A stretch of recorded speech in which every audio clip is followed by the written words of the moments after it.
Dear God, why didn't you save the school children at Moses Lake, Washington, Bethel, Alaska, Pearl, Mississippi, West Paducah, Kentucky, Stamp, Arkansas, Jonesboro, Arkansas, Edinburgh, Pennsylvania, Fayetteville, Tennessee, Springfield, Oregon, Richmond, Virginia, Littleton, Colorado, Tabor, Alberta, Canada, Conyers, Georgia, Deming, New Mexico, Fort Gibson, Oklahoma, Santee, California, El Cajon, California, Blacksburg, Virginia. Sincerely, concerned student. Reply: Dear concerned student, I am not allowed in schools. Sincerely, God. How did this get started? I think it started when Madeline Murray O'Hare complained she didn't want any prayer in our schools, and we said, okay.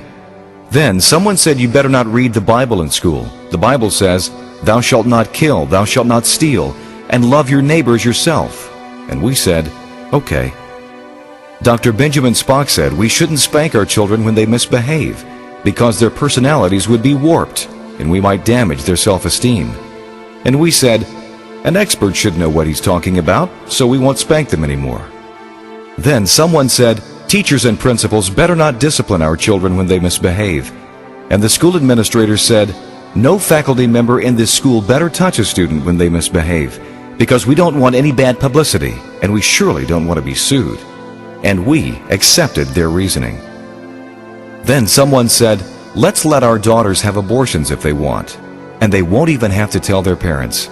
And we said, that's a grand idea. Then some wise school board members said, since boys will be boys and they're going to do it anyway, let's give our sons all the condoms they want so they can have all the fun they desire, and we won't have to tell their parents they got them at school. And we said, that's another great idea. Then some of our top elected officials said, it doesn't matter what we do in private as long as we do our jobs. And we said, it doesn't matter what anybody, including the president, does in private as long as we have jobs and the economy is good.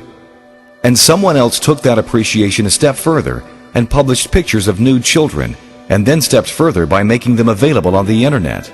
And we said, everyone's entitled to free speech. And the entertainment industry said, let's make TV shows and movies that promote profanity, violence, and illicit sex. And let's record music that encourages rape, drugs, murder, suicide, and satanic themes. And we said, it's just entertainment, and it has no adverse effect, and nobody takes it seriously anyway. So go right ahead. Now we're asking ourselves why our children have no conscience, why they don't know right from wrong, and why it doesn't bother them to kill strangers, classmates, or even themselves. Undoubtedly, if we thought about it long and hard enough, we could figure it out. Surely it has a great deal to do with we reap what we sow.